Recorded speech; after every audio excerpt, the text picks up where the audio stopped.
الله ذي العزة والجبروت، سبحانك ما أعظم شأنك. سبحانك تقول للشيء كن فيكون.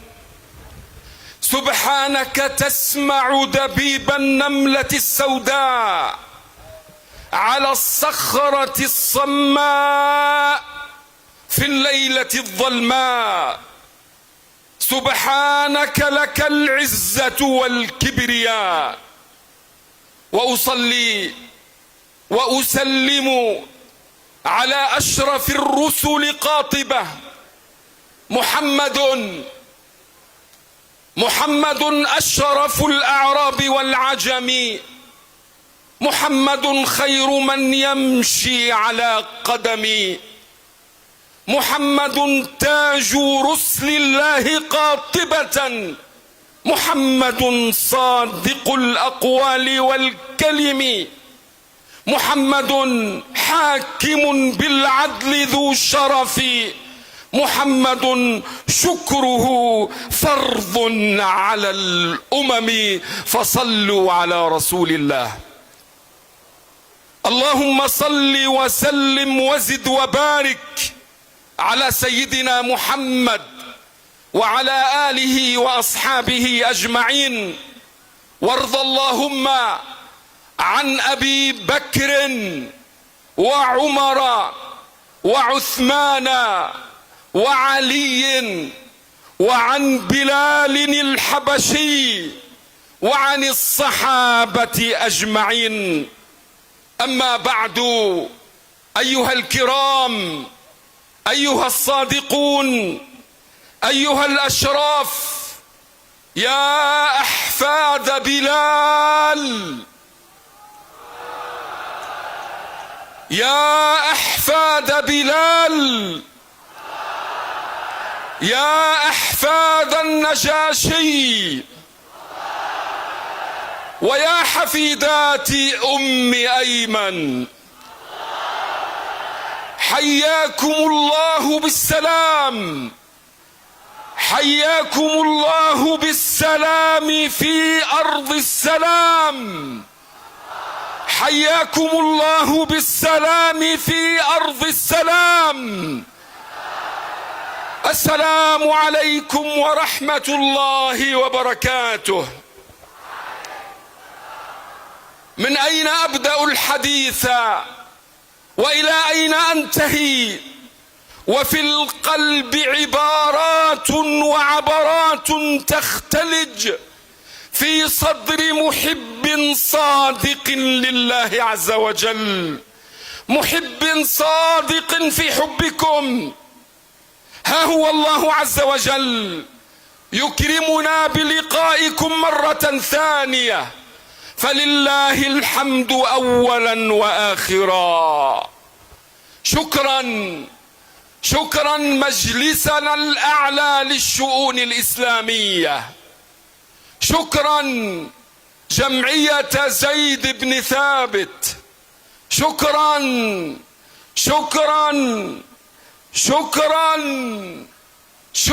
لكم أيها الأحباب الكرام.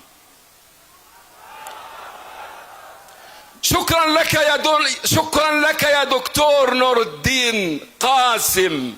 ألف تحية لك أيها البطل الذي استطاع أن يجمع كل هذه الجموع. نترك جزاءك لله عز وجل، هو الذي يجازيك.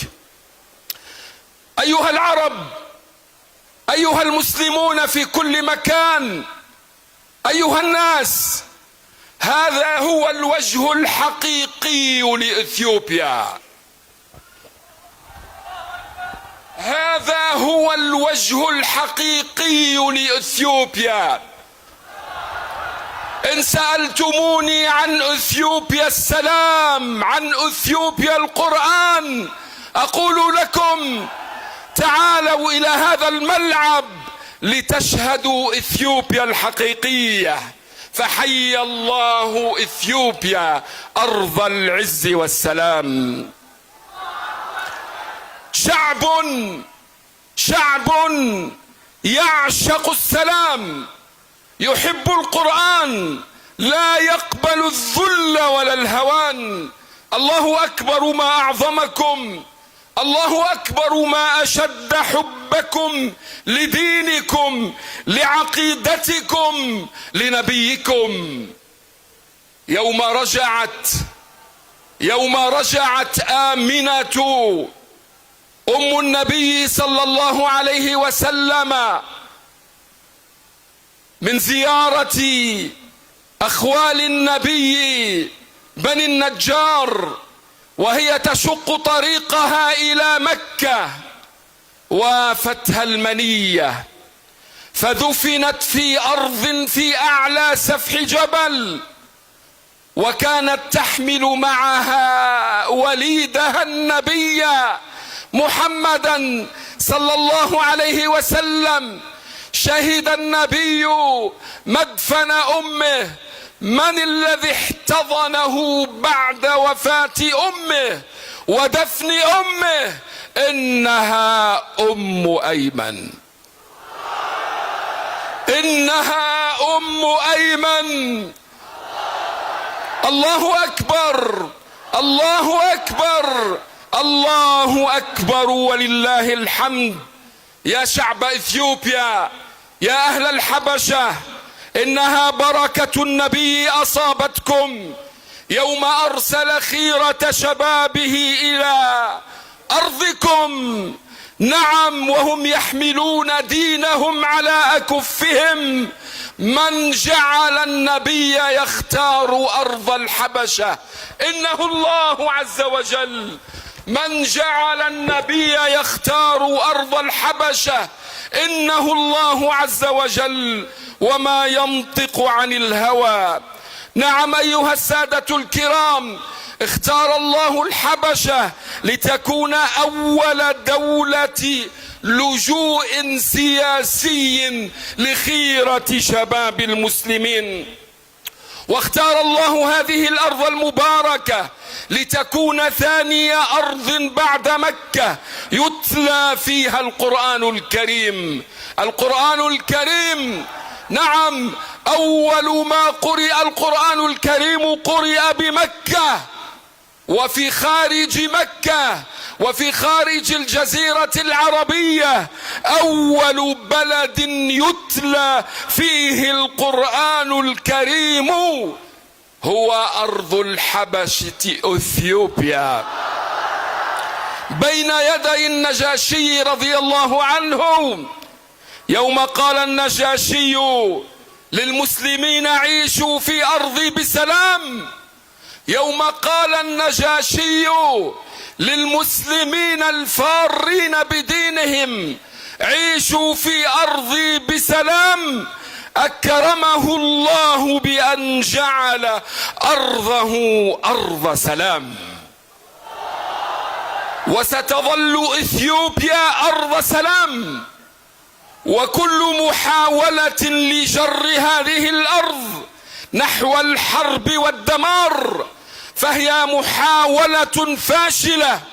قال النبي صلى الله عليه وسلم لجيوش المسلمين وللعالم كله، قال النبي: وادعوا الحبشة ما وادعوكم. حديث صحيح. أتعرفون ما معنى قوله وادعوا الحبشة ما ودعوكم؟ أي لا تبدأوا هؤلاء القوم بقتال، ولكن سالموهم ووادعوهم، فهم أهل سلام لكنهم أهل بطش وقوة وشدة لمن يحاول أن يمس شوكتهم بسوء. الله أكبر ولله الحمد. مخطئ من يدخل مع إثيوبيا في حرب أو نزال. أيها السادة الكرام، يوم خرج عمر بن الخطاب يريد الهجرة كان قويا وهو يحمل سيفه. عمر بن الخطاب قال لمكة كلها: من أحب أن تثكله أمه فليلحق بي وراء هذا الوادي.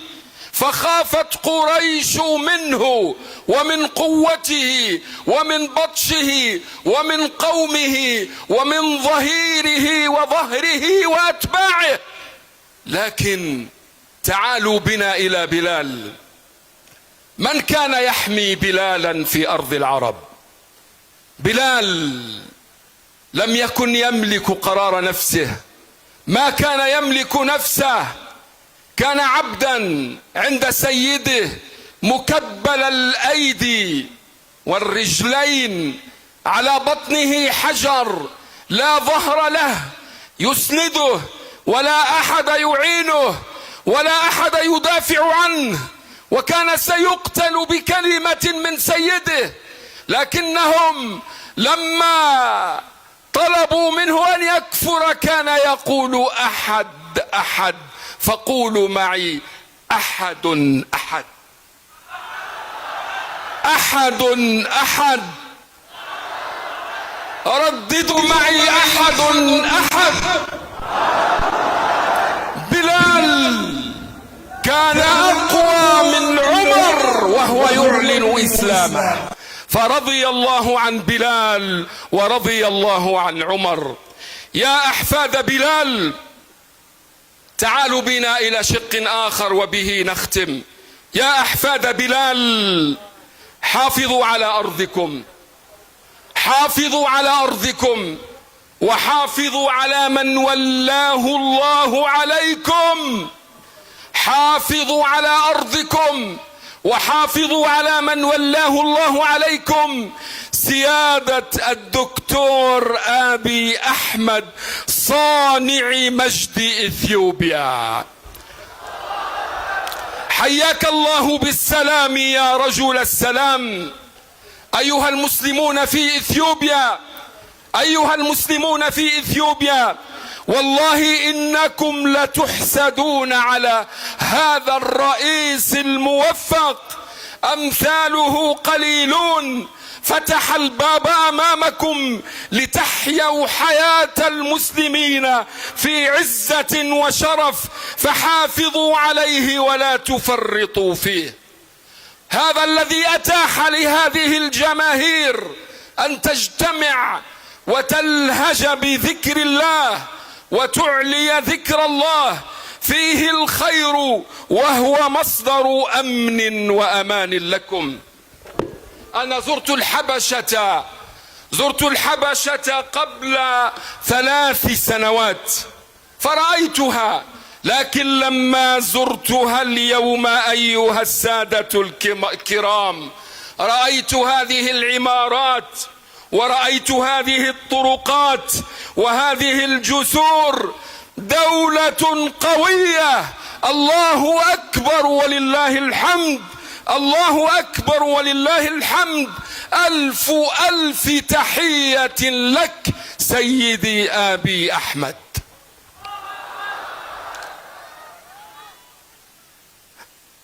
أدعو المسلمين في كل مكان وأدعو العرب في كل مكان لأن يستثمروا في هذا البلد المبارك.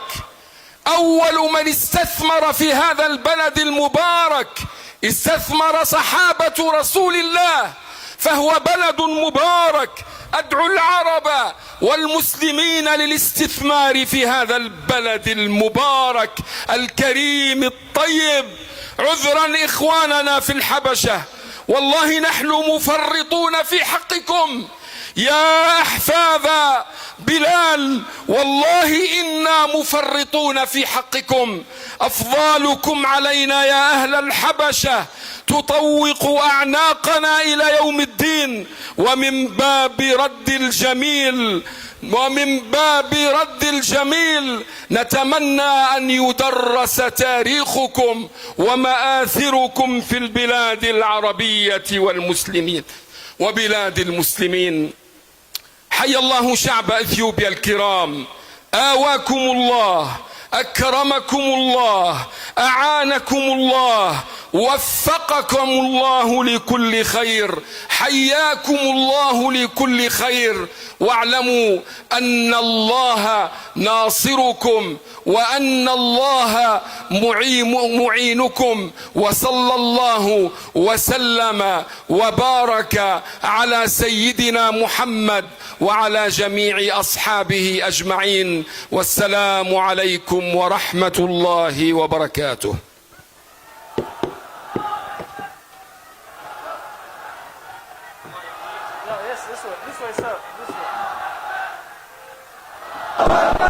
الله أكبر الله أكبر الله أكبر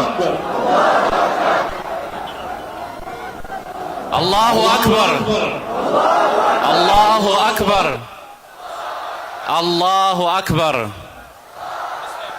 አሁን የሰማችሁትን በጣም መሳጭና በጣም መልእክትን ያዘለ ንግግር ባጭሩ ለመተርጎም እንሞክራለን። ፕሮፌሰሩ በጣም ደስተኛ መሆናቸውን ለሁለተኛ ጊዜ በኢትዮጵያ መምጣታቸው በጣም ደስተኛ መሆናቸውን አላህን በማመስገን እንደዚሁም የኢትዮጵያ እስልምና ጉዳዮች ጠቅላይ ምክር ቤትና እንደዚሁም የዘይድ ኢብኑ ሳቢት የቁርአን ማህበርን በጣም በማመስገን በተለይም ደግሞ ዶክተር ኑረዲን ቃሲም የሱን ጀዛና ምንዳ አላህ ራሱ በሚያውቀው አላህ ይስጠው ማለት በጣም ደስተኛ መሆናቸውን ገልጸዋል። እንደዚሁም እንደዚህ አይነት ስብስብ ትክክለኛ የኢትዮጵያን ገጽታ የሚያሳይ ነው ብለው ተናግረዋል። ኢትዮጵያ የሰላም አገር ነች። ኢትዮጵያ ቁርአን ወዳድ ሀገር ነች። ኢትዮጵያ ነብዩ ሰለላሁ ዐለይሂ ወሰለም ወዳድ አገር ነች። እንደዚሁም ደግሞ ኢትዮጵያ የጀግኖች ሀገር ነች። የበታችነትን ምጠላ ሀገር ነች። እንደዚሁም ደግሞ በአጠቃላይ ሃይማኖት ወዳድ አገር ነች አሉ። እንደዚሁም ኢትዮጵያን የሚነካት ኢትዮጵያን በመጥፎ የሚያትና በሷ መጥፎ ንያ የሚያደርግ ደግሞ አላህ Subhanahu Wa Ta'ala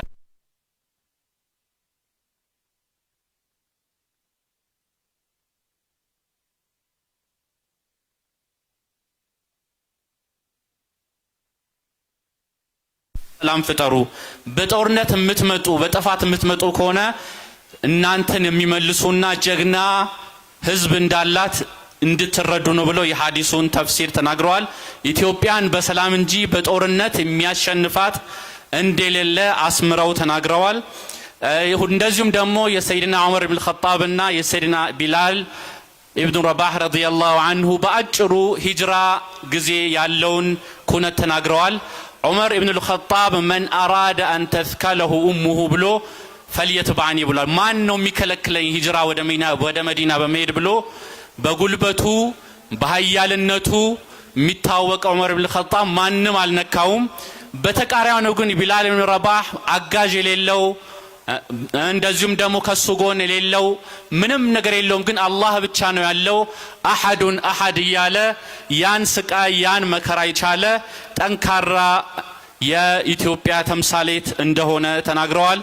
እንደዚሁም ደግሞ በተለይ ለዶክተር አብይ አህመድ ደጋግመው ሰላምታቸውና ይህን የመሰለ መሪ ሁላችሁም እንድትጠብቁት ሀገራችሁን እንድትጠብቁ ይሄን እኔ ከዚህ በፊት ከ3 አመት በፊት መጥቻለሁ።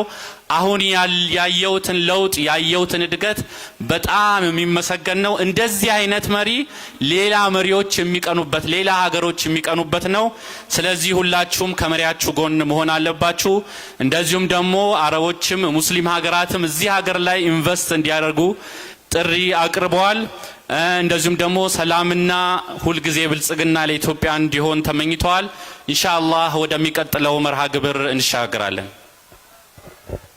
Excellencies, ladies and gentlemen, Professor Kamal said one thing: Ethiopia is a good friend, a good neighbor, a peace lover people, and also Ethiopia is home of braves, heroes and heroines.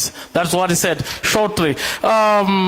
Next, I would like to invite His Excellency Honorary Dr. Sheikh Sultan Aman Eba for a remark to the podium. Allahu Akbar. Allahu Akbar. Allahu Akbar. Well, ክቡራትና ክቡራን ኢትዮጵያ ውቦች ነን እኮ ብለናል። እንግዳ ተቀባይ ነን። አህመድ አልነጃሺ ንጉስ ሆኖ እስልምናን የተቀበለው የመጀመሪያው ንጉስ እሱ ነው በዓለማችን ላይ። በነገራችን ላይ እስልምናን የተቀበለ ንጉስ አህመድ አልነጃሺ ነው። እናም በክቡር ዶክተር ሼህ ሐጂ ኢብራሂም ቱፋ የነጃሺ 00 መንደር ምስረታ ተጀምሯል። ውቅሮ ትግራይ ላይ ማለት ነው። ይሄ የሚያስደምም ነው። አላሁ አክበር፣ አላሁ አክበር፣ አላሁ አክበር። አመሰግናለሁ።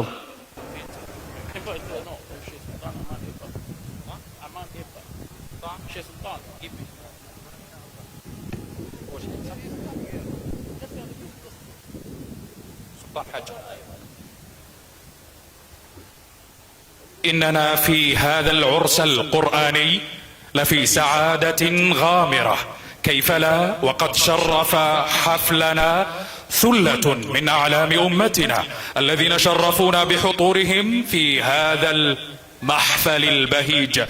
علماؤنا سراج دعوتنا وضياء مسيرتنا، فهم المصابيح التي نسري بها. والآن لنستمع إلى كلام كالدر المنثور وتوجيهات النيرات مع الشيخ الدكتور سلطان، فليتفضل.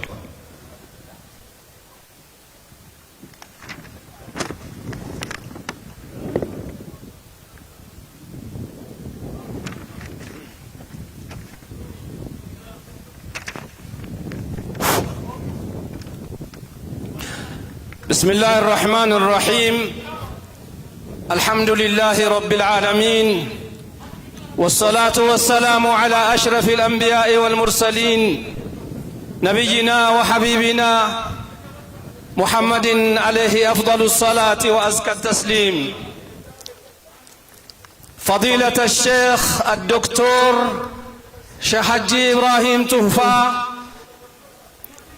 رئيس مجلس الأعلى للشؤون الإسلامية في إثيوبيا، فضيلة الشيخ عبد الكريم شيخ بدر الدين نائب رئيس مجلس الأعلى للشؤون الإسلامية في إثيوبيا، فضيلة الشيخ عبد العزيز النائب الثاني،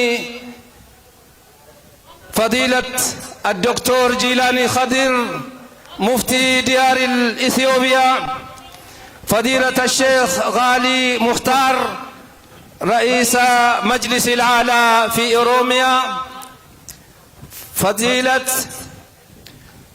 أصحاب الفضلاء، فضيلة الأخ نور الدين قاسم رئيس جمعية تحفيظ القرآن الكريم، أصحاب الفضلاء، أصحاب لجنة التحكيم، سعادة المشاركين في هذه المسابقة المباركة، أصحاب السعادة السفراء، أيها الجمهور المشاركون، السلام عليكم ورحمة الله تعالى وبركاته.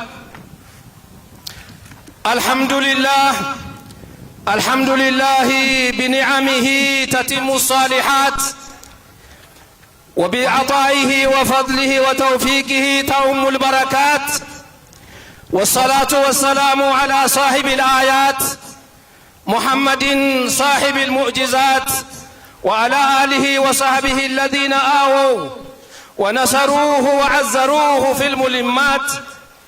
أما بعد، فطوبى لمن وفق لحمل كتاب الله وحفظ آياته يتلونه ليل نهار، كتاب أنزله الله من فوق 7 سماوات، لا يأتيه الباطل من بين يديه ولا من خلفه، تنزيل من حكيم حميد. فيا سعادة من قام بخدمة كتابه حفظا وتعليما. ضيوفنا الأكارم الذين وفدتم من أرجاء العالم وبقاع الأرض شرقا وغربا جنوبا وشمالا لهذه المهمة العظيمة، مسابقة القرآن الكريم في بلدنا وفي مدينتنا أديس أبابا.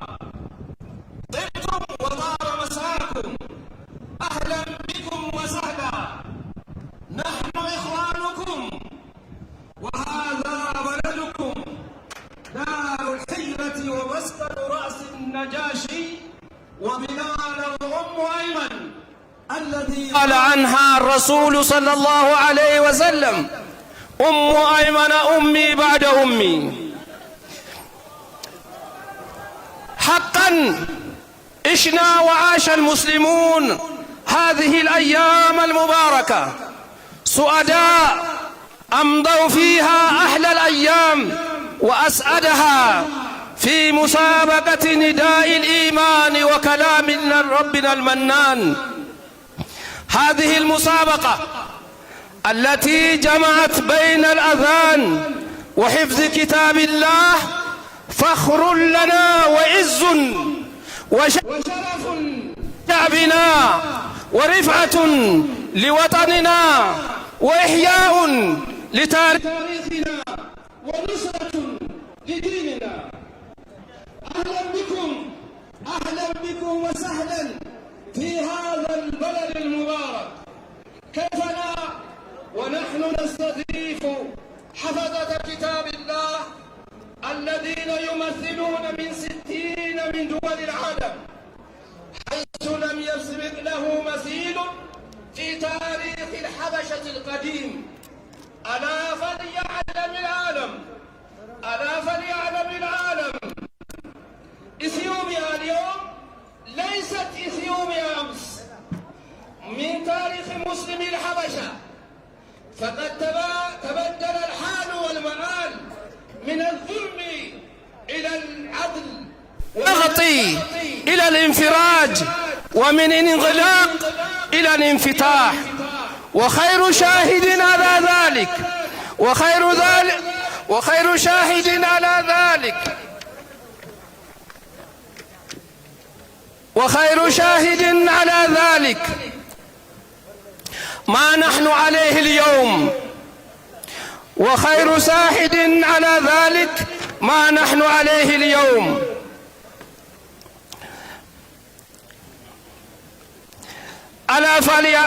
وخير شاهد على ذلك ما نحن عليه اليوم وما نراه في بلدنا من تطور وإنجازات تنموية وعلاقات دولية، هذا عالمية في ظل الحكومة التي لا تفتأ تعمل ليل نهار في إعادة تاريخ الحبشة القديمة. هذا وقد رأينا تنافسا شريفا بين المتسابقين، أي أبدوا فيه مهاراتهم وقدراتهم في حفظ كتاب الله وتحسين أصواتهم في نداء صوت الحق، وهذا في غاية الأهمية، وخاصة في هذا الوقت الذي نعيش في عالم مليء بأنواع التحديات. وأخيرا نحن في المجلس العالي للشؤون الإسلامية في أديس أبابا نقف بجانب من يقوم بها مثل هذه الأنشطة ماديا ومعنويا، وخاصة لحفظ كتاب الله وإحياء سنة رسول الله صلى الله عليه وسلم تلاوة وحفظا وتعليما وتعلما. وفي الختام أقدم شكري وتقديري لجمعية زيد بن ثابت لتحفيظ القرآن، كما أشكر حكومتنا الإثيوبية التي أتاحت ولا تزال تتيه في مثل هذه الأنشطة، وخاصة أشكر رئيسة بلدية العاصمة أديس أبابا أدان الشبيبي. وشكرا لاستماعكم، والسلام عليكم ورحمة الله تعالى وبركاته. الله أكبر، الله أكبر، الله أكبر. ክቡር ዶክተር ሼህ ሱልጣን አማኔ ኢባን እጅግ አድርገን እናመሰግናለን። የአዲስ አበባ እስልምና ጉዳዮች ከፍተኛ ምክር ቤት ፕሬዝዳንት ናቸው። ሹክራን ጀዚላ። አላሁ አክበር፣ አላሁ አክበር፣ አላሁ አክበር። በአጭሩ በአረብኛ የተናገሩትን ክቡር ዶክተር ሀጂ ሱልጣን አማኔ ኢባ ስለዚህ የተመረቀና የተባረከ ስብስብ አላህ ሱብሓነሁ ወተዓላ ስላበቃን በምስጋና ጀምረው የኛ እና የተለያዩ ሀገራቶች ከ60 በላይ ሀገራቶች ይሳተፉበት የሁለተኛ ዙር ውድድር ከመጡበት ጊዜ ጀምሮ ሳምንት በላይ ይሆናቸዋል። በጣም ደስተኛ የሆነ ጊዜ ነው ያሳለፍነው። በቁርአንና በአዛን የተለያዩ ውድድሮች እየተሳተፍን ነበረ። እንደዚሁም ይሄ በኢትዮጵያ ታሪክ ታይቶ የማይታወቅ ትልቅ ድልና ትልቅ የኢትዮጵያን ትክክለኛ ገጽታ የሚያሳይ መሆኑን ተናግረዋል። የዛሬቱ ኢትዮጵያ የቀድሞ ኢትዮጵያ አይደለችም ብለዋል። ከተለያዩ በደሎች ከተለያዩ መከራዎች ሙስሊሞች ላይ ከሚደርሱ መከራዎች ወጥተን የምንፈልግበትን ቦታ የምንፈልግበትን ፕሮግራም ማድረግ እስከምንችልና እንደዚሁም ሃይማኖታችንን በነጻ እና በነጻነት መተግበር የምንችልበት ጊዜ ደርሰናል። ይህንም አላህ እናመሰግናለን። እንደዚሁም ክብርት ከንቲባ አዳነች አቤቤ ለዚህ ፕሮግራም ስኬት ላበረከቱት አስተዋጽኦ እናመሰግናለን ብለዋል። እንደዚሁም የአዲስ አበባ እስልምና ጉዳዮች ጠቅላይ ምክር ቤት እንደዚህ አይነት መሰል ፕሮግራሞችን እንደሚደግፍ ገልጸዋል። አላሁ አክበር፣ አላሁ አክበር፣ አላሁ አክበር።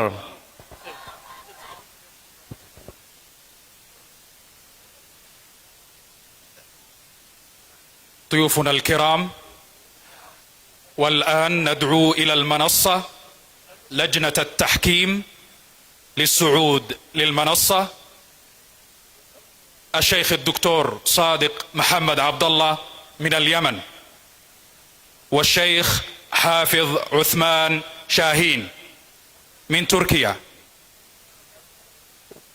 والشيخ الدكتور محمد علي عطفاي من المغرب، والشيخ الدكتور سهيل محمد إقبال من المدينة المنورة، والشيخ الدكتور كمال قدة من الجزائر، والشيخ الدكتور نور الدين قاسم من إثيوبيا، والشيخ الدكتور حسن مرعب من لبنان، والشيخ معاذ القاسمي من دولة قطر، وكذلك التحكيم الإلكتروني الشيخ محمد عبد الحميد، فليتفضلوا.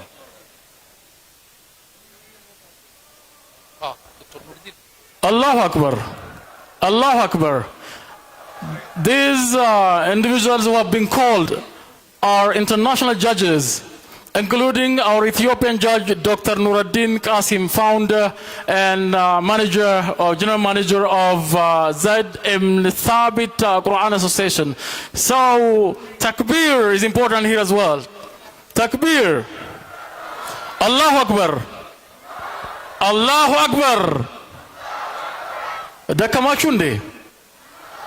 ታው ይሄ ቀን በትግላችሁ የተገኘ አይደል እንዴ? አይደክማችሁም፣ እርግጠኛ ነን። አላሁ አክበር። የብዙዎች ልፋት ስለሆነ ነው።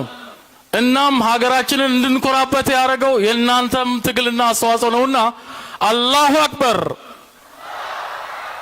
ኢትዮጵያ የመጀመሪያው ሙአዝን ሀገር፣ የቢላል አልሐበሺ ሀገር፣ የአህመድ ነጃሺ ሀገር፣ የሁለት ሂጅራዎች ሀገር ኢትዮጵያ። አላሁ አክበር፣ አላሁ አክበር። ጀራር ዴቢ አሜር ሪፈቲና ይኒ ፈቲና አላሁ አክበር። እንደገሙ ገረሲ ኡልፋዳ ገለቶማ ሹክራን እደወን ኢሳኒ ስርቤሳ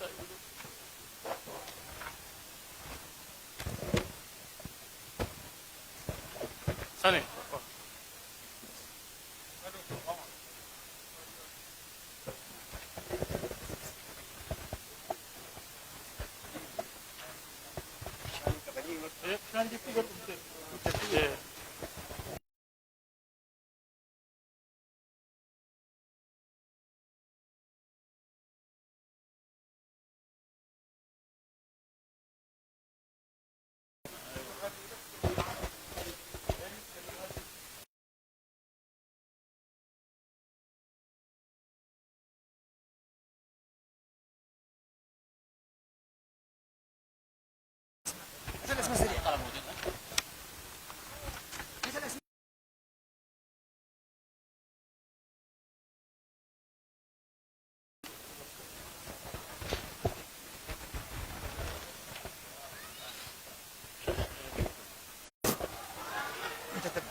سهيل أنت تعطيه السؤال.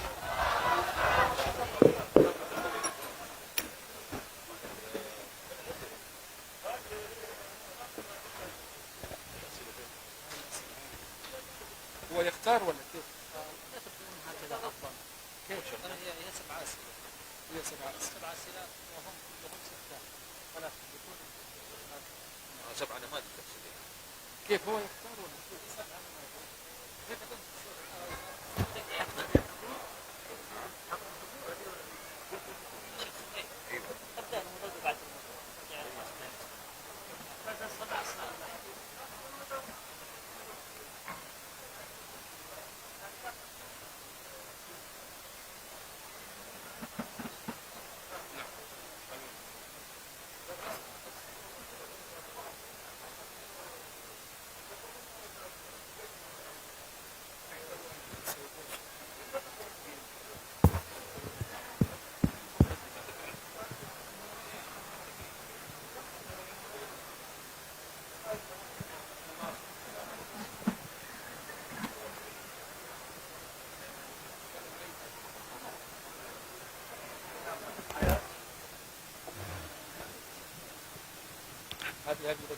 معك الميكروفون.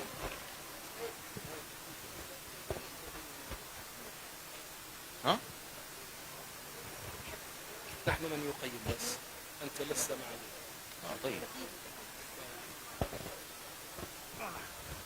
طيب استعن بالله. السؤال الأول: اقرأ من قوله تعالى: أيها الإخوة الحضور وإذا قرئ القرآن فاستمعوا له وأنصتوا لعلكم ترحمون. السؤال الأول: اقرأ قوله تعالى: فقطع دابر القوم الذين ظلموا والحمد لله رب العالمين.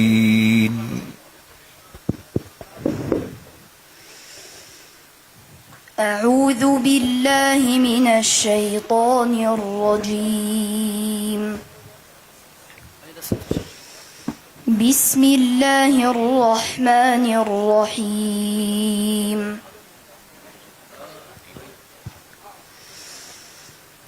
فقطع دابر القوم الذين ظلموا والحمد لله رب العالمين. قل أرأيتم إن أخذ الله سمعكم وأبصاركم وختم على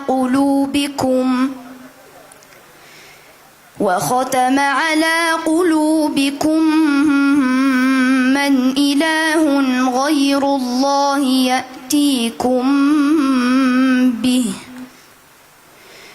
انظر كيف نصرف الآيات ثم هم يصدفون. قل أرأيتكم إن أتاكم عذاب الله بغتة أو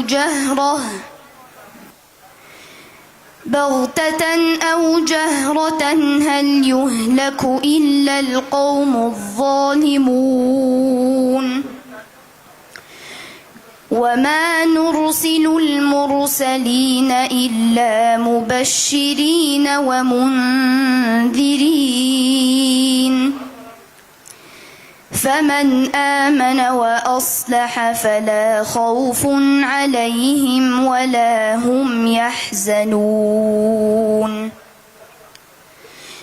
والذين كذبوا بآياتنا يمسهم العذاب بما كانوا يفسقون. قل لا أقول لكم عندي خزائن الله ولا أعلم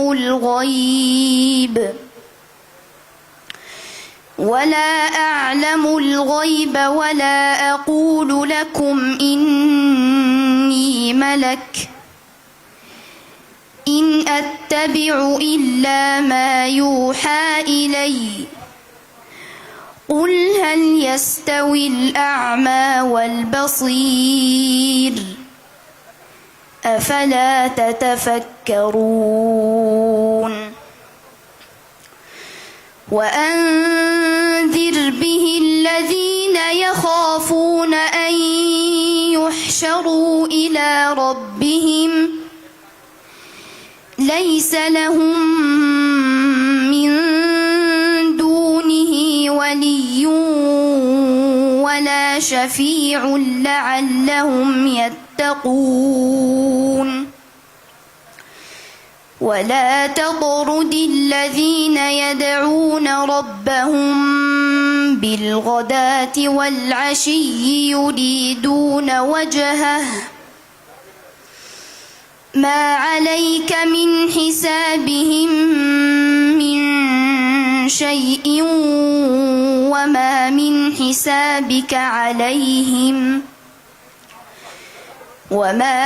حسابك عليهم من شيء فتطردهم فتكون من الظالمين. حسبك. السؤال الثاني: اقرأ من قوله تعالى: نبئ عبادي أني أنا الغفور الرحيم.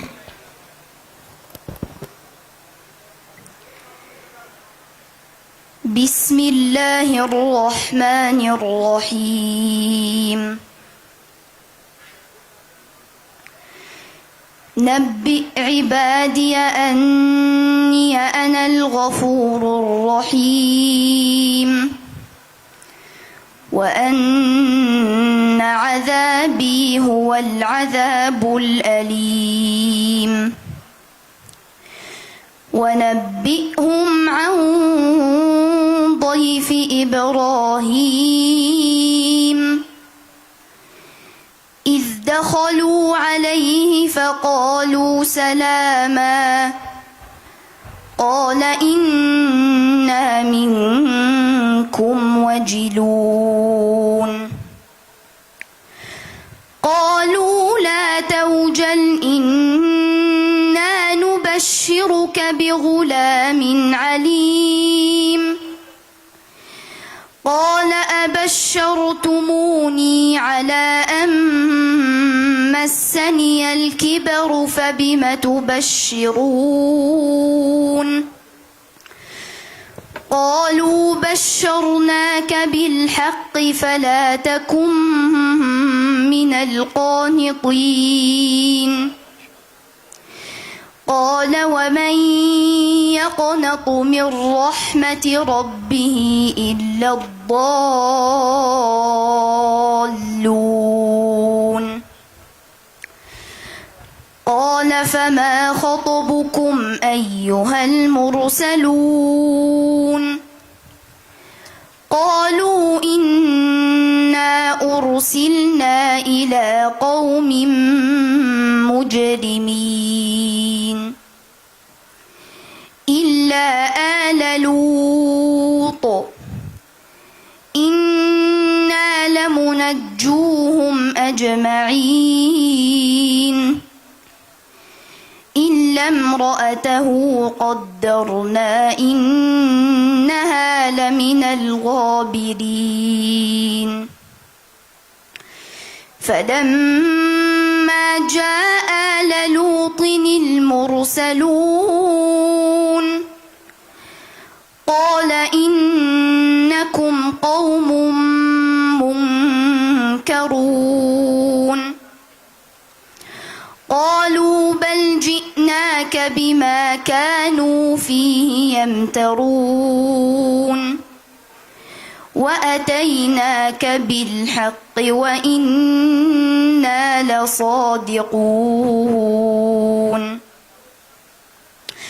فاسر بأهلك بقطع من الليل واتبع أدبارهم ولا يلتفت منكم أحد وامضوا حيث تؤمرون وقضينا إليه ذلك الأمر أن دابر هؤلاء مقطوع مصبحين. حسبك. السؤال الأخير اقرأ من قوله تعالى: لقد كان لسبإ في مساكنهم آية. بسم الله الرحمن الرحيم. لقد كان لسبإ في مساكنهم آية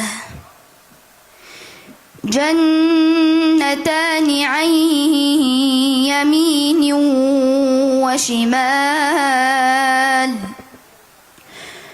كلوا من رزق ربكم واشكروا له بلدة طيبة ورب غفور.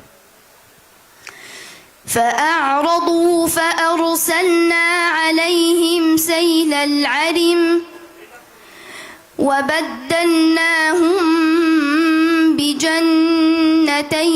جنتين ذواتي أكل خمط وأثل وشيء من سدر قليل ذلك جزيناهم بما كفروا وهل يجازى إلا الكفور. وجعلنا بينهم وبين القرى التي باركنا فيها قرى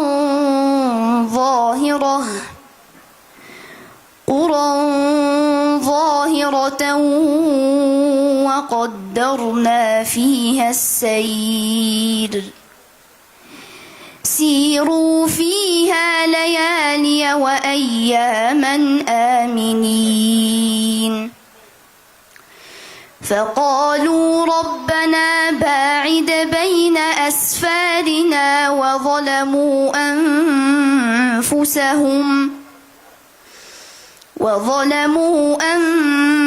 أنفسهم فجعلناهم أحاديث ومزقناهم كل ممزق إن في ذلك لآيات لكل صبار شكور.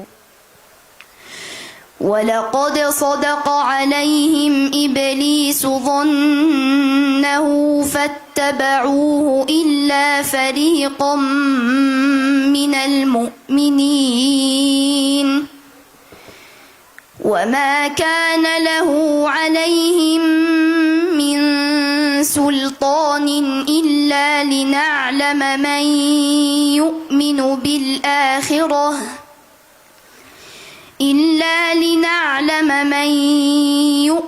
بالآخرة ممن هو منها في شك وربك على كل شيء حفيظ. قل ادعوا الذين زعمتم من دون الله لا يملكون مثقال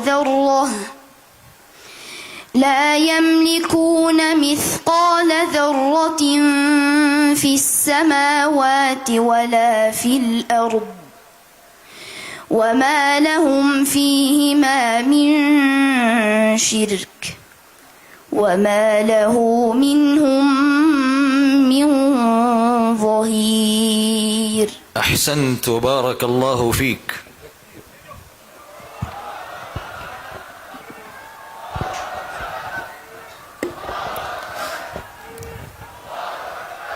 والآن ندعو المتسابق من دولة قطر يوسف أحمد عاشير ويقرأ برواية حفص عن عاصم.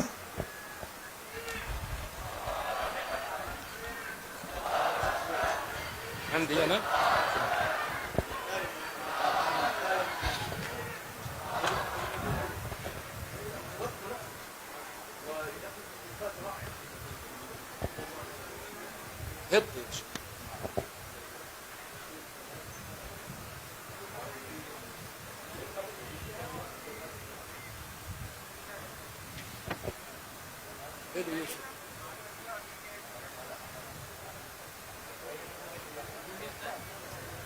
هذا سيقرأ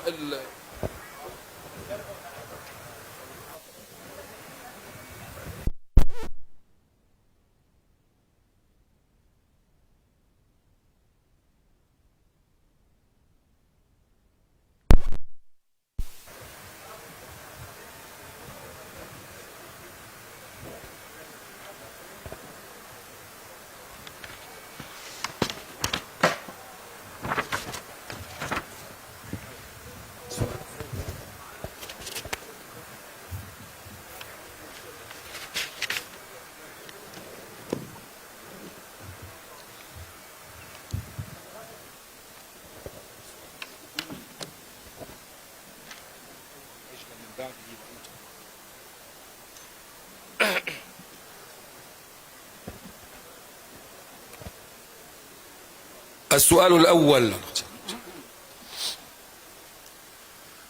أعوذ بالله من الشيطان الرجيم.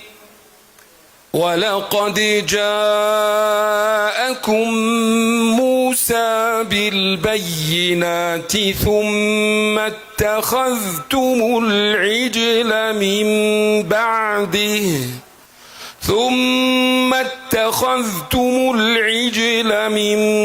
بعده وأنتم ظالمون.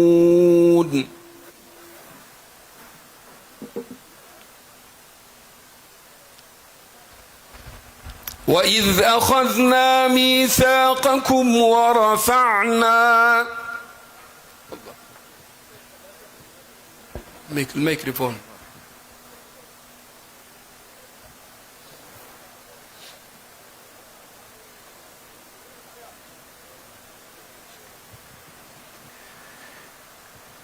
أعوذ بالله من الشيطان الرجيم.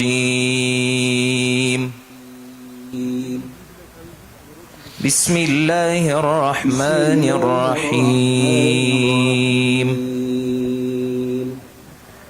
ولقد جاءكم موسى بالبينات ثم اتخذتم العجل من بعده وأنتم ظالمون. وإذ أخذنا ميثاقكم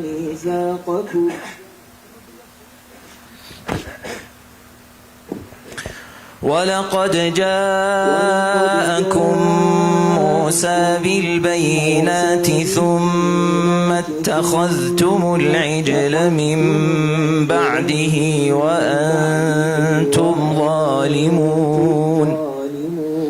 وإذ أخذنا ميثاقكم ورفعنا فوقكم الطور خذوا ما آتيناكم بقوة واسمعوا. قالوا سمعنا وعصينا وأشربوا في قلوبهم العجل بكفرهم. قل بئس ما يأمركم به إيمانكم إن كنتم مؤمنين.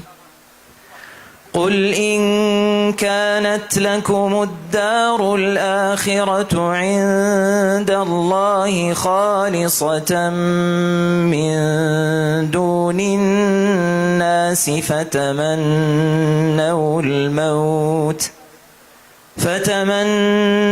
الموت إن كنتم صادقين ولن يتمنوه أبدا بما قدمت أيديهم والله عليم بالظالمين. ولتجدنهم أحرص الناس على حياة ومن الذين أشركوا يود أحدهم لو يعمر 1000 سنة وما هو بمزحزحه من العذاب أن يعمر والله بصير بما يعملون قل من كان عدوا لجبريل فإنه نزله على قلبك بإذن الله مصدقا لما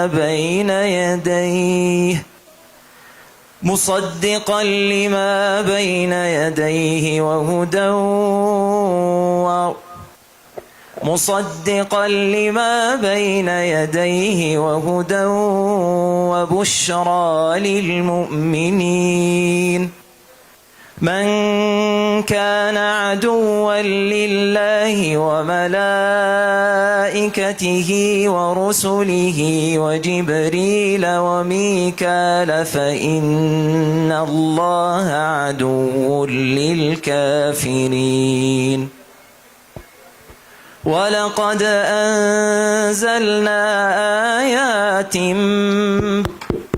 ولقد أنزلنا إليك آيات بينات وما يكفر بها إلا الفاسقون. حسبك. اقرأ من أول سورة المؤمنون.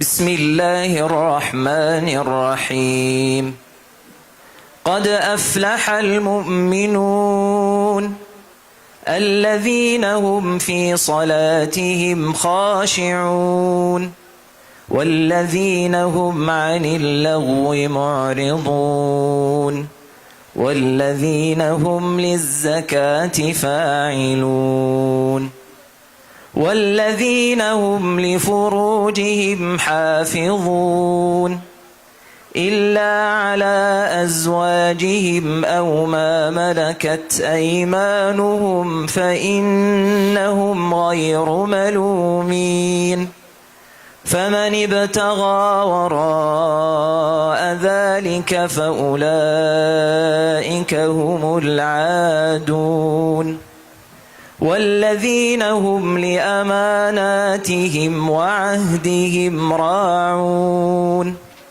والذين هم على صلواتهم يحافظون أولئك هم الوارثون الذين يرثون الفردوس هم فيها خالدون ولقد خلقنا الإنسان من سلالة من طين ثم جعلناه نطفة في قرار مكين ثم خلقنا النطفة علقة فخلقنا العلقة مضغة فخلقنا المضغة عظاما فكسونا العظام لحما ثم أنشأناه خلقا آخر فتبارك الله أحسن الخالقين ثم إنكم بعد ذلك لميتون ثم إنكم يوم القيامة تبعثون ولقد خلقنا فوقكم 7 طرائق وما كنا عن الخلق غافلين. حسبك. السؤال الثالث قل إني أمرت أن أعبد الله مخلصا له الدين. بسم الله الرحمن الرحيم. قل إني أمرت أن أعبد الله مخلصا له الدين وأمرت لأن أكون أول المسلمين. قل إني أخاف إن عصيت ربي عذاب يوم عظيم. قل الله أعبد مخلصا له ديني فاعبدوا ما شئتم من دونه. قل إن الخاسرين الذين خسروا أنفسهم وأهليهم يوم القيامة ألا ذلك هو الخسران المبين.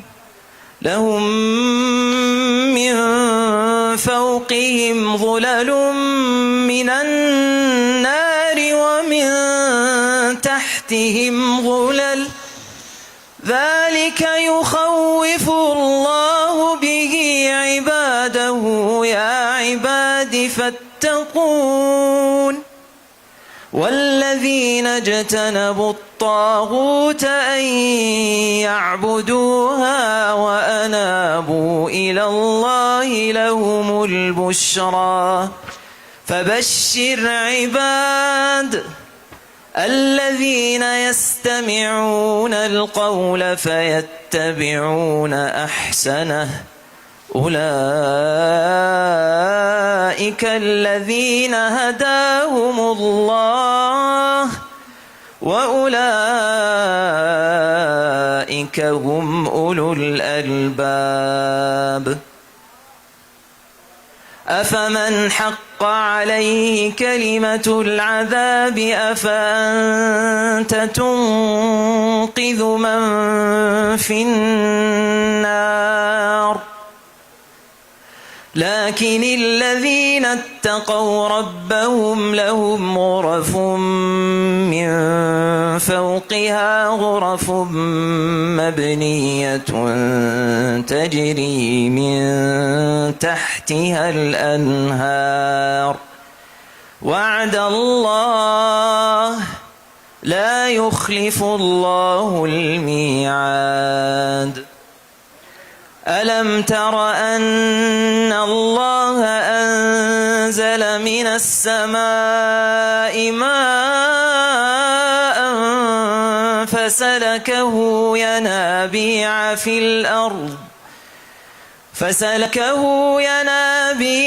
الأرض ثم يخرج به زرعا مختلفا ألوانه ثم يهيج فتراه مصفرا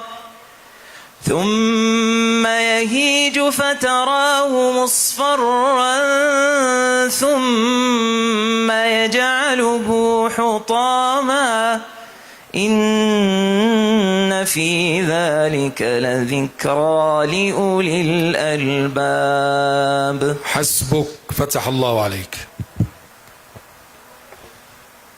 من دولة أمريكا ندعو المتسابق أحمد بشير آدم ويقرأ برواية حفص عن عاصم.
حياك الله.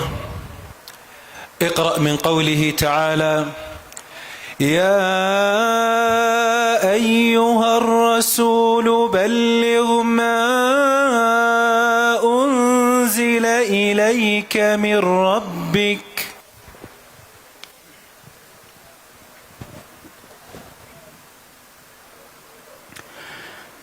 أعوذ بالله من الشيطان الرجيم. بسم الله الرحمن الرحيم. يا أيها الرسول بلغ ما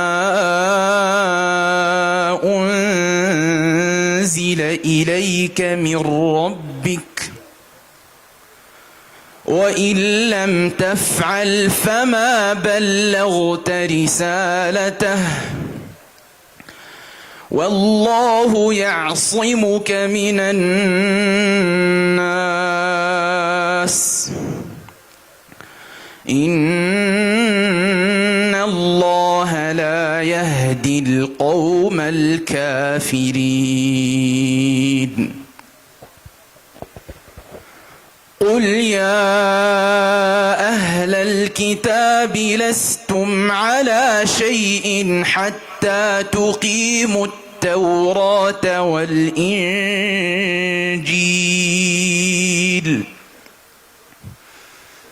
لستم على شيء حتى تقيموا التوراة والإنجيل وما أنزل إليكم من ربكم وليزيدن كثيرا منهم ما أنزل إليك من ربك طغيانا وكفرا فلا تأس على القوم الكافرين. إن الذين آمنوا والذين هادوا والصابئون والنصارى من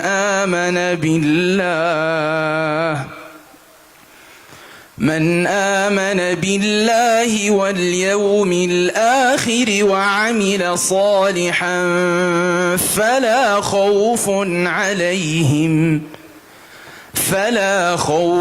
عليهم ولا هم يحزنون. لقد أخذنا ميثاق بني إسرائيل وأرسلنا إليهم رسلا كلما جاءهم رسول بما لا تهوى أنفسهم فريقا كذبوا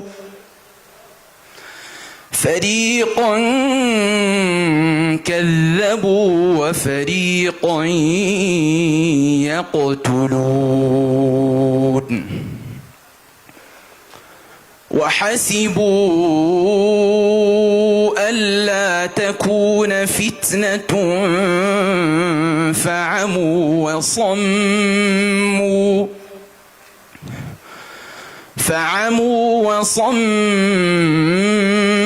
ثم تاب الله عليهم ثم عموا وصموا